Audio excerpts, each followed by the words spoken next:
ৰাজ্যৰ পৰ্যটনৰ বাবে এক ভাল খবৰ। কাজিৰঙাৰ পাণবাৰী সংৰক্ষিত বনাঞ্চল আজি আনুষ্ঠানিকভাৱে মুকলি কৰা হৈছে। দেশৰ ভিতৰতে সৰ্বাধিক বাটাৰফ্লাই পোৱা এই সংৰক্ষিত পাণবাৰী সংৰক্ষিত বনাঞ্চল আজি আনুষ্ঠানিকভাৱে মুকলি কৰিছে। আমি দেখুৱাইছোঁ, দেশী বিদেশী পৰ্যটক আছে আৰু এয়া ফিটা কাটি উদ্বোধন কৰিছে পাণবাৰী সংৰক্ষিত বনাঞ্চল কাজিৰঙা ৰাষ্ট্ৰীয় উদ্যানৰ সঞ্চালক ডক্টৰ সোণালী ঘোষ। আৰু ইতিমধ্যে আজি কাজিৰঙাৰ পৰ্যটনৰ অন্যতম সংযোজন পাণবাৰী সংৰক্ষিত বনাঞ্চল ইতিমধ্যে দেশী বিদেশী পৰ্যটকৰ বাবে মুকলি কৰা হৈছে। আৰু এই বনাঞ্চলখন বুৰঞ্জী প্ৰসিদ্ধ বনাঞ্চল, আহোম ৰজাৰ স্মৃতি জড়িত হৈ আছে এই পাণবাৰী বনাঞ্চল। আৰু পাণবাৰী বনাঞ্চলত যথেষ্ট বিভিন্ন প্ৰজাতিৰ চৰাই পোৱা যায়, লগতে দেশৰ ভিতৰতে সৰ্বাধিক বাটাৰফ্লাই পোৱা যায়। গতিকে আমি দেখুৱাইছোঁ ইতিমধ্যে কাজিৰঙাৰ পাণবাৰী সংৰক্ষিত বনাঞ্চলত চাফাৰী কৰিবৰ বাবে এয়া পৰ্যটক উঠিছে। খোলা জিপচি উঠি কাজিৰঙা ৰাষ্ট্ৰীয় উদ্যানৰ অপৰূপ সৌন্দৰ্য উপভোগ কৰিব। কাজিৰঙা ৰাষ্ট্ৰীয় উদ্যানৰ সঞ্চালক আছে, আমি তেওঁৰ সৈতে আমি কথা পাতিম। দেখুৱাই জীপ চাফাৰীৰ জৰিয়তে দেশী বিদেশী পৰ্যটকে এতিয়াৰ পৰা কাজিৰঙা সংৰক্ষিত বনাঞ্চলত চৰাই চাব পাৰিব। দেশৰ ভিতৰতে সৰ্বাধিক বাটাৰফ্লাই পোৱা যায়।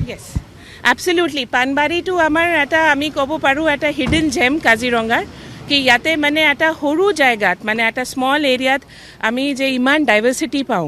আৰু সেইটো অকল যে আৰু এইটো কাজিৰঙাৰ এটা বেলেগ দৃশ্য দেখায়, কেনে ইয়াতে আপোনাৰ উডলেণ্ড আৰু আমাৰ যিটো এভাৰগ্ৰীণ ফৰেষ্টৰ ইয়াতে স্পিচিছ পোৱা যায়।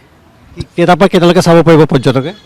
ৰাতিপুৱা আপোনাৰ 6:30 to 10 AM আমি ইয়াতে ৰাখিছোঁ। আৰু আমি ইয়াতে মানে এইটো আগতীয়াকৈ আহিব পাৰিব আমাৰ নৰ্মেল কাজিৰঙাৰ গেটৰ আগতে। আৰু ইয়াতে আমাৰ মেইন ইয়াতে এটা হাইলাইট হ'ল কি ইয়াতে মানুহে বহি আৰু বাৰ্ড ফটোগ্ৰাফী কৰিব পাৰিব। তো দুটা মাচান যিটো হাইট কয় সেইটোও বনোৱা হৈছে। কাজিৰঙা ৰাষ্ট্ৰীয় উদ্যানৰ ক্ষেত্ৰৰ সঞ্চালক আৰু ইতিমধ্যে পৰ্যটক আহিছে আৰু বিশেষজ্ঞসকল আহিছে। আমি নিউজ লাইভৰ দৰ্শকক আমি দেখুৱাইছোঁ, এই জীপ চাফাৰী কৰি আছোঁ। জীপ চাফাৰীৰ জৰিয়তে কাজিৰঙাৰ অপৰূপ সৌন্দৰ্য উপভোগ কৰিব পাৰিব। বিবেক মেনন আছে, তেওঁ দেশৰ অন্যতম পক্ষী বিশেষজ্ঞ, জীৱ জন্তুৰ বিশেষজ্ঞ আৰু IUCN SSC তেওঁ chairman. Welcome to Kaziranga national park sir. ये पानबाड़ी जो रिजर्व फॉरेस्ट आज ओपनिंग किया गया है। नहीं, बहुत खुशी की बात है। यहाँ तो बहुत सालों से मैं आ रहा हूँ, 36 years I think I have been seeing this forest. बहुत ही रिच है बायोडाइवर्सिटी में। तो आज यहाँ पे ये उद्घाटन हुआ है कि टूरिज्म कैन ऑल्सो स्टार्ट। और पर्टिकुलरली अच्छी बात ये है कि इन्होंने फील्ड डायरेक्टर ने ये बोला है कि ये कंट्रोल टूरिज्म है, ये नहीं कि बहुत ज़्यादा भीड़ होगी। और स्पेशलाइज्ड बर्ड टूरिज्म है, तो ये सब is very welcome step. And I hope इसका प्रोटेक्शन भी, एलिफेंट कॉरिडोर भी है ये, तो इसका प्रोटेक्शन भी इससे थोड़ा बढ़ेगा, ये मेरा उम्मीद है। Thank you. Vivek Menon IUCN SSC chairman. আৰু ইতিমধ্যে পৰ্যটক আহিছে যথেষ্ট, আৰু জীপ চাফাৰীকে আদি কৰি বিভিন্ন সংগঠন ইয়ালৈ আহিছে। কাৰণ জীপ চাফাৰীৰ জৰিয়তে পৰ্যটকে এতিয়া কাজিৰঙা সংৰক্ষিত বনাঞ্চল আমি দেখুৱাইছোঁ বিভিন্ন প্ৰজাতিৰ ইয়াত চৰাই, পৰ্যটকে চৰাই চাব পাৰিব জীপ চাফাৰীৰ জৰিয়তে। আৰু এই চৰাই চাবলৈও দেশী বিদেশী পৰ্যটক কাজিৰঙালৈ আহে। পাণবাৰী ৰাষ্ট্ৰীয় ঘাইপথৰ কাষতে অৱস্থিত এই পাণবাৰী সংৰক্ষিত বনাঞ্চল বুৰঞ্জী প্ৰসিদ্ধ এক বনাঞ্চল, আহোম ৰাজত্বৰ এক স্মৃতি বিজড়িত এই পাণবাৰী সংৰক্ষিত বনাঞ্চল। জীপ চাফাৰী কাজিৰঙা পৰ্যটন অন্যতম ব্যক্তি আছে তুলসী বৰদলৈ, আমি তাৰ পৰা জানিব বিচাৰিম। আজিৰ পৰা কাজিৰঙা ৰাষ্ট্ৰীয় উদ্যানৰ পাণবাৰী সংৰক্ষিত বনাঞ্চল মুকলি কৰা হ'ল।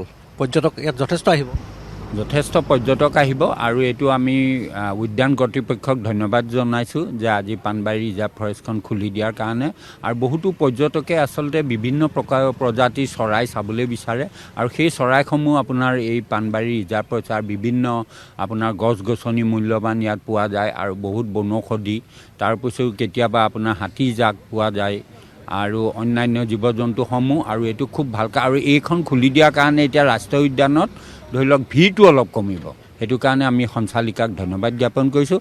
আৰু আমিও মানে এচিয়েঞ্চ দিছোঁ, আমি পৰ্যটক ইয়ালৈ অনাৰ ব্যৱস্থা কৰিম।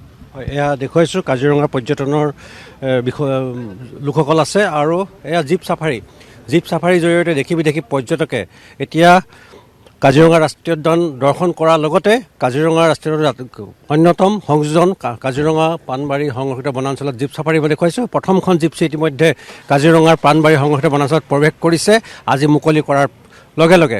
এয়া পৰ্যটকৰ আমি দেখুৱাইছোঁ কাজিৰঙা ৰাষ্ট্ৰীয় উদ্যানৰ পাণবাৰী সংৰক্ষিত বনাঞ্চল। আৰু এই বনাঞ্চলত পোৱা যায় বিভিন্ন প্ৰজাতিৰ চৰাই, দেশৰ ভিতৰত সৰ্বাধিক বাটাৰফ্লাই ইয়াত পোৱা যায়। গতিকে পৰ্যটকৰ বাবে এক ভাল খবৰ, কাৰণ আজিৰে পৰা কাজিৰঙাৰ পৰ্যটনৰ অন্যতম সংযোজন কাজিৰঙাৰ সংৰক্ষিত বনাঞ্চল দেখি বিদেশী পৰ্যটকৰ বাবে মুকলি কৰা হ'ল।